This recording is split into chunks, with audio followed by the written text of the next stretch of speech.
Eu sou a Ariane, tenho 42 anos, sou enfermeira do Pleno, trabalho na Unimed há 10 anos e um pouquinho, quase 11 anos. Sou mãe da Bianca, do Rafael e do Gabriel.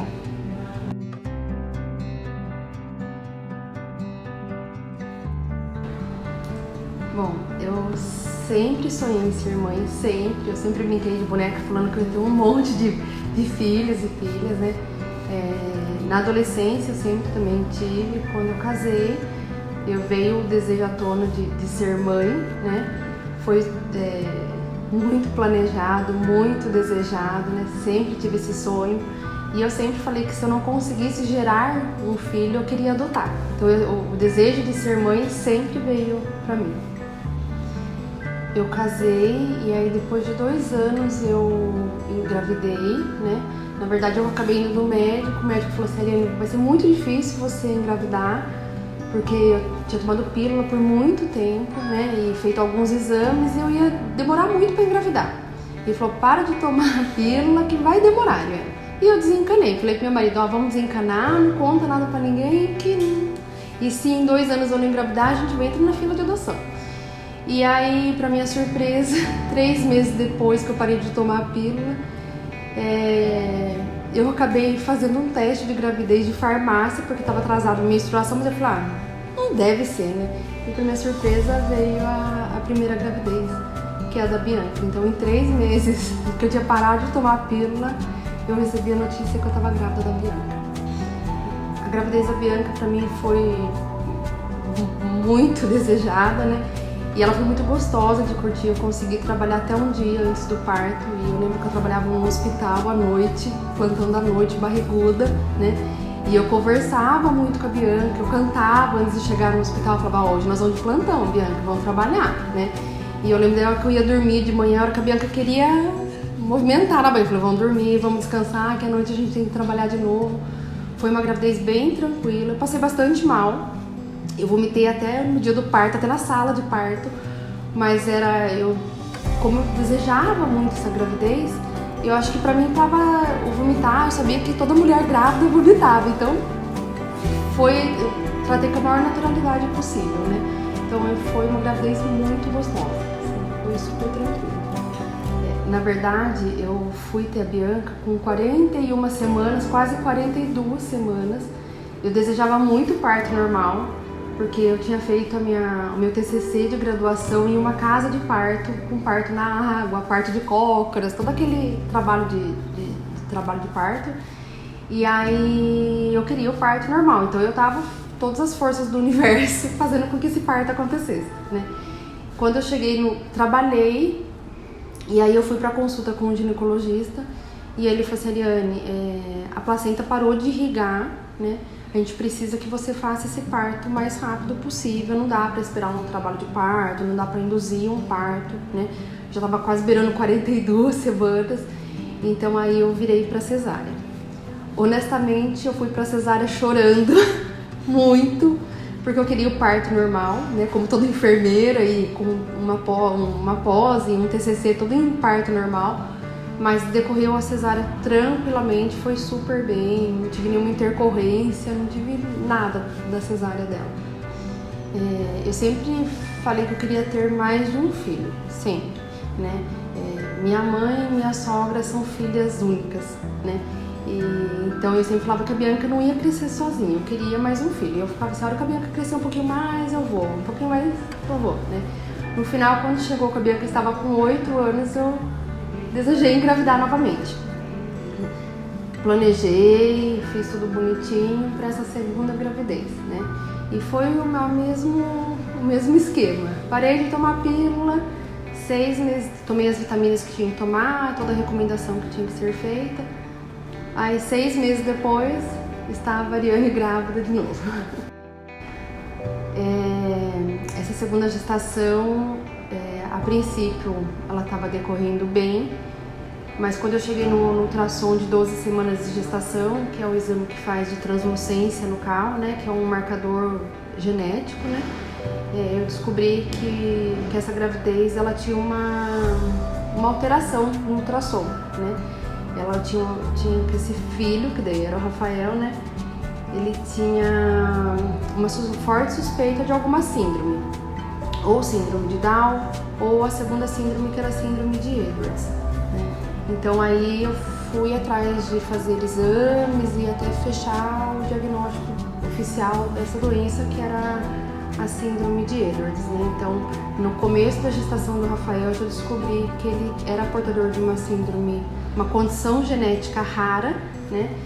E que a chance de sobrevida dele era muito pequena. Como profissional de saúde, a hora que eu peguei esse diagnóstico do Rafael, eu fui pegar meus cadernos de época de faculdade para ver se eu tinha na aula de genética, né? E eu tinha uma frase num caderno que era uma síndrome incompatível com a vida, que a chance de sobrevida era de 5%, era o que eu tinha de coisa, né? E aí, como toda boa qualquer pessoa, eu fui no nosso amigo Google e coloquei lá, e todas as notícias, todos os documentários, todas as imagens, tudo era, a frase inicial era que era uma síndrome incompatível com a vida, né? E que legalmente falando, eu poderia interromper essa gravidez a qualquer momento, né? Foi esse boom de informação que eu tive no começo. Na hora a gente não lembra que é profissional de saúde. Eu falei que meu diploma de enfermeira esqueci, né? E aí a gente se apega a Deus, e confiar, uma mistura de sentimentos, o que eu faço, como é que eu vou daquele momento, daquele diagnóstico pra frente, o que ia acontecer da minha vida, né? Era tudo muito mistério, era tudo muito uma incógnita pra mim, né? Mas eu resolvi buscar ajuda, eu resolvi ir atrás, né?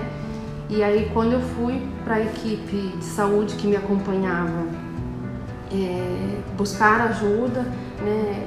Fui para hospitais de referência e tudo. E aí a única coisa, a indicação era interromper a gravidez, né?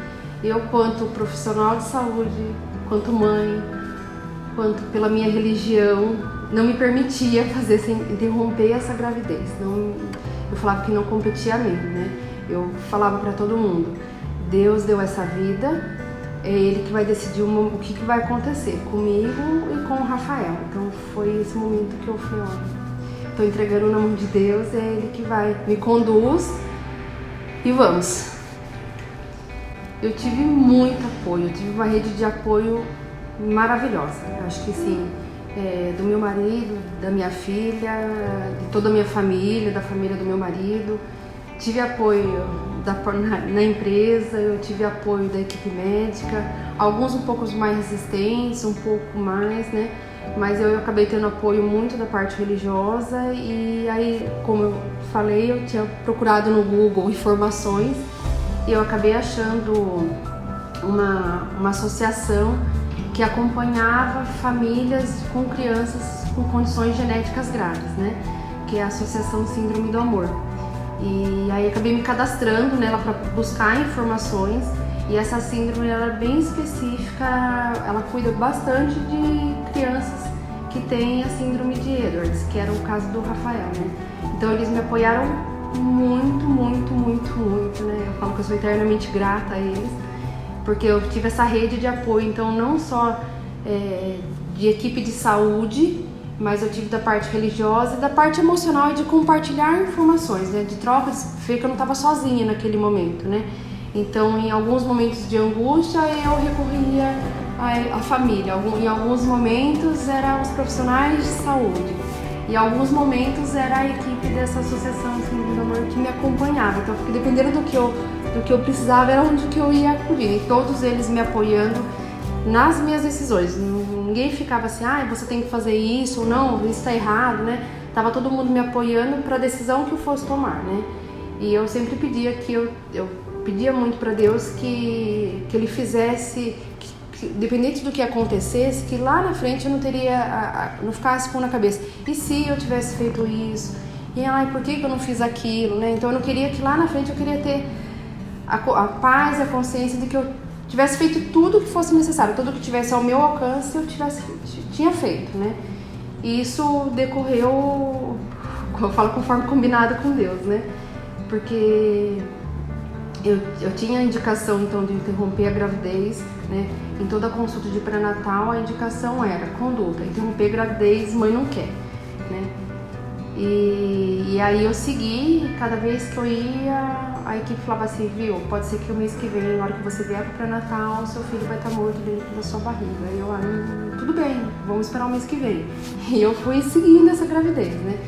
E acompanhando outras mães que de repente estavam grávidas com crianças também com essa síndrome e que vendo outras crianças que estavam falecendo na barriga da mãe ou que estavam nascendo e sobrevivendo, né? Então eu fui atrás, né?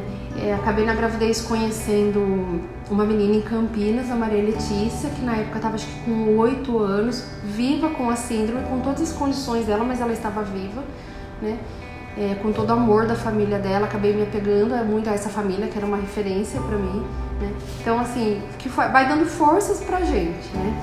Acabou que eu entrei em trabalho de parto do Rafael com 37 semanas, fui acolhida por uma equipe no hospital muito boa, que fez com que todo esse nascimento acontecesse de uma forma muito humanizada mesmo, né? Deixou o meu marido entrar, acompanhar, contou tudo o que ia acontecer a hora que o Rafael fosse nascer. Então, olha, o Rafael vai nascer, ele não vai chorar. Naquela hora que ele nascer, eu não vou poder mostrar ele pra você porque eu vou ter que entubar ele, né? E o pessoal da equipe da UTI neonatal conversando com meu marido e falando, olha, pode vir, pode acompanhar junto, pode ficar, você vai dar conta? E o meu marido falou assim, acho que eu vou, né? E ele acompanhou todo o processo, desde que saiu da barriga, eu falava assim, ó, cola neles, esquece eu aqui que daqui da mesa não sai, cola nele, né? E isso foi o que aconteceu realmente, né? O dia que o Rafael nasceu, saiu, entubou, foi direto pra UTI, meu marido acompanhou todo esse processo até a UTI, foi uma trupe de gente pro hospital no dia do nascimento do Rafael. E logo depois eu consegui ir até a UTI. Eu lembro que a UTI deixava liberados os horários dos pais durante o dia e à noite os pais descansavam, né?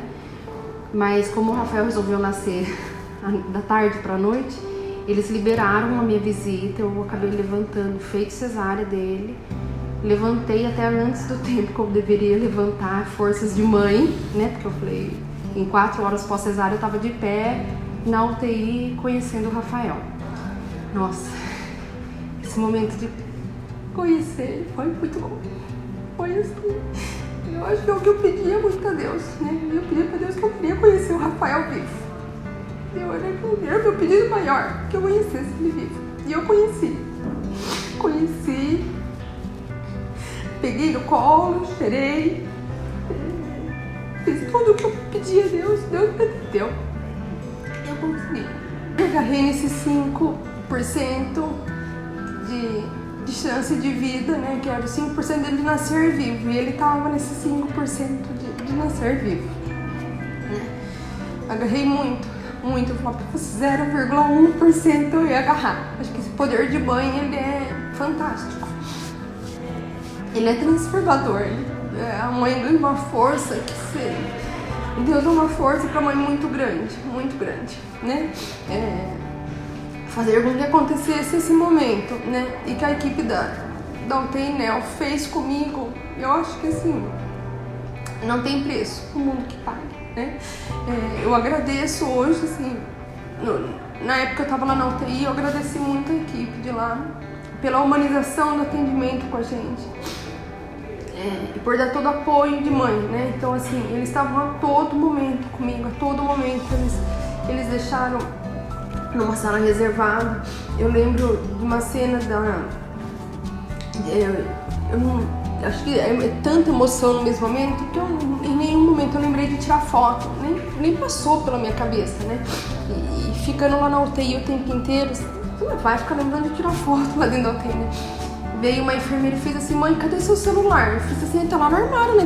Que a gente tirava, vai lá pegar e eu vou tirar uma foto sua com o Rafael. Então, assim, eu não ia lembrar disso, né?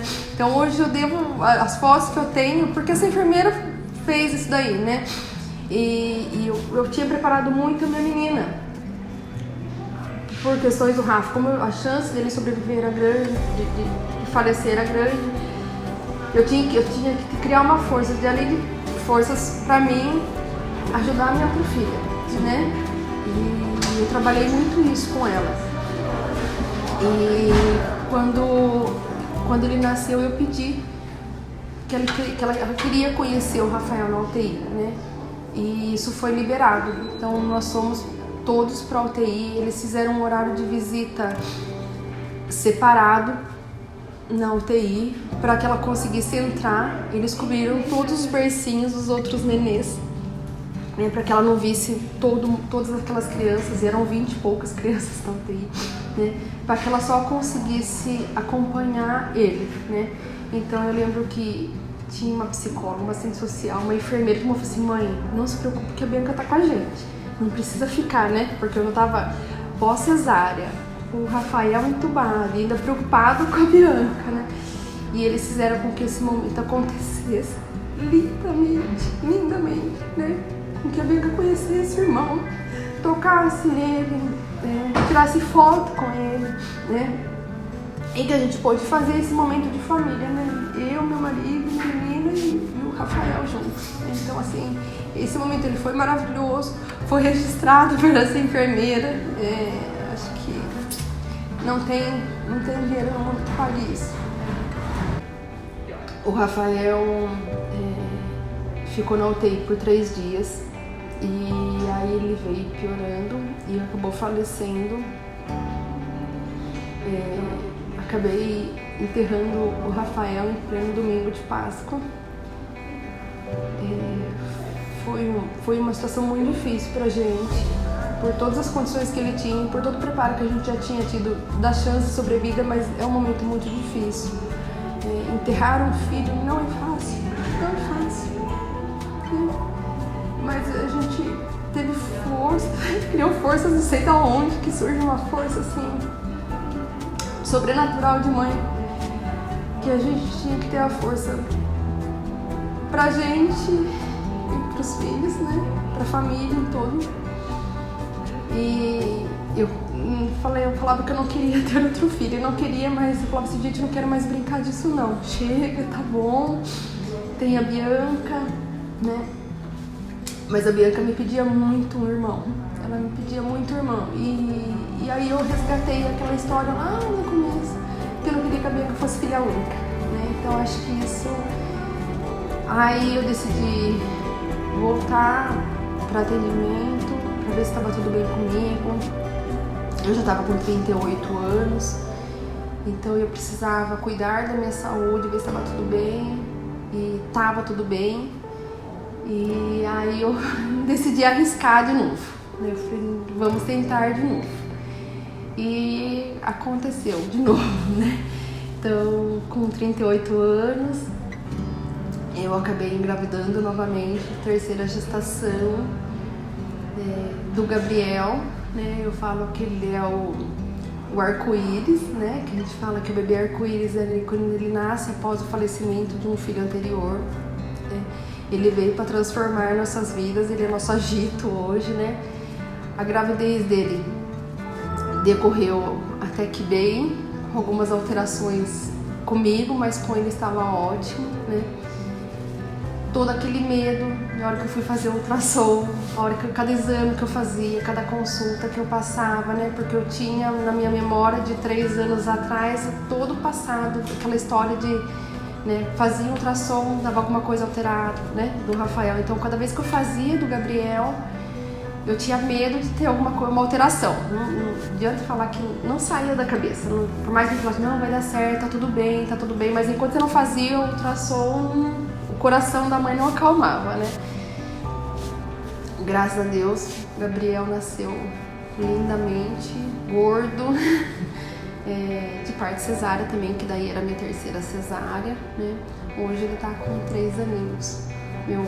Minha raspa do tacho, eu falo, né? Tá lá, lindo, encantando a gente, né? No quarto dele hoje eu tinha mandado fazer pra porta da maternidade dele, eu mandei fazer um enfeite, que é um balanço com 2 crianças, né? Que seria a Bianca maiorzinha e o Gabriel balançando, e o balanço ele está pendurado numa nuvem com um anjinho de cima olhando eles, né? Então hoje esse é o enfeite do quarto do Gabriel, né?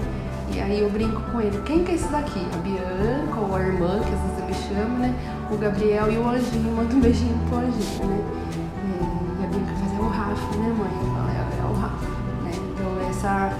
Então a gente tem ele como uma passagem da nossa vida, um aprendizado, né?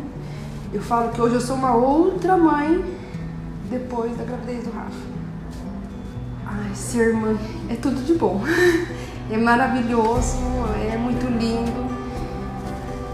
Dá um trabalho, mas é um trabalho muito gostoso, é muito gratificante. Ele é assim, eu falo que a gente fica descabelada, fica cansado, às vezes não dorme, mas quando você olha eles é maravilhoso. É assim, o abraço deles, o cheiro deles, o poder de mãe, né? Parece que a mãe cura dodói, a mãe cura tudo, né? O colo de mãe, o cheiro de mãe. E pra gente, eles curam a gente também, né? Se a gente chega cansado, estressado, chega nervoso, aconteceu alguma coisa em qualquer lugar, o abraço deles cura também a gente, né? Então assim, é divino, não tem outra explicação.